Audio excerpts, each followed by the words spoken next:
ce chapitre, nous allons essayer de répondre à cette question: les réseaux sociaux sont-ils incontournables? La place des réseaux sociaux est effectivement très importante actuellement, mais pour autant, elle doit être relativisée.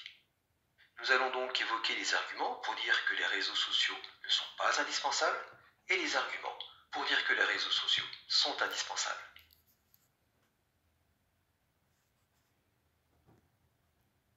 Voyons quelques arguments pour dire que les réseaux sociaux ne sont pas indispensables.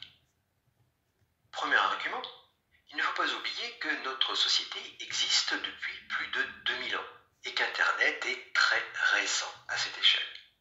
Les technologies que nous avons évoquées ont réellement bouleversé notre monde que depuis 50 ans environ. Les réseaux réels, les rencontres physiques sont toujours indispensables dans de nombreux métiers. Ces rencontres physiques permettent de créer des contacts, donc d'accroître son réseau. Deuxième point important, il faut bien comprendre que parfois l'utilisation informatique des réseaux sociaux est excessive.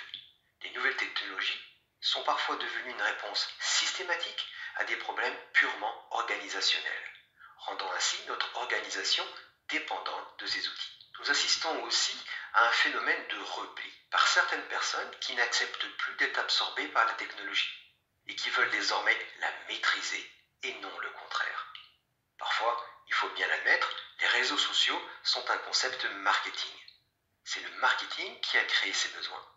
Enfin, si nous nous interrogeons sur la rentabilité des actions, nous pouvons parfois constater que nous perdons notre temps sur ces outils si nous ne savons pas les gérer correctement.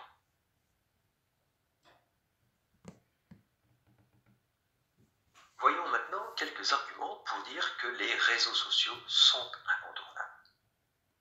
Les réseaux sociaux sont indispensables car ils apportent des solutions de communication simples pour concevoir des échanges qui, autrefois, précédemment, étaient très complexes. Actuellement, Internet a pris une place considérable dans notre environnement personnel et professionnel. Donc, d'un point de vue technique, c'est prendre le risque d'être exclu de ce moyen de communiquer si des personnes n'y adhèrent pas, d'autant plus que la technique avance très vite.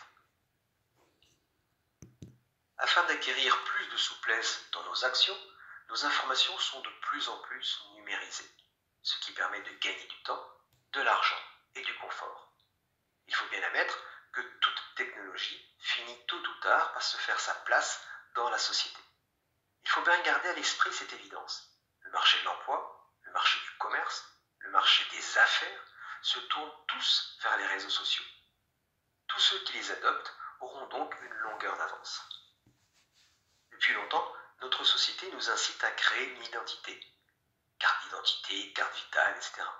Le principe de l'identité numérique va vite devenir une réalité incontournable.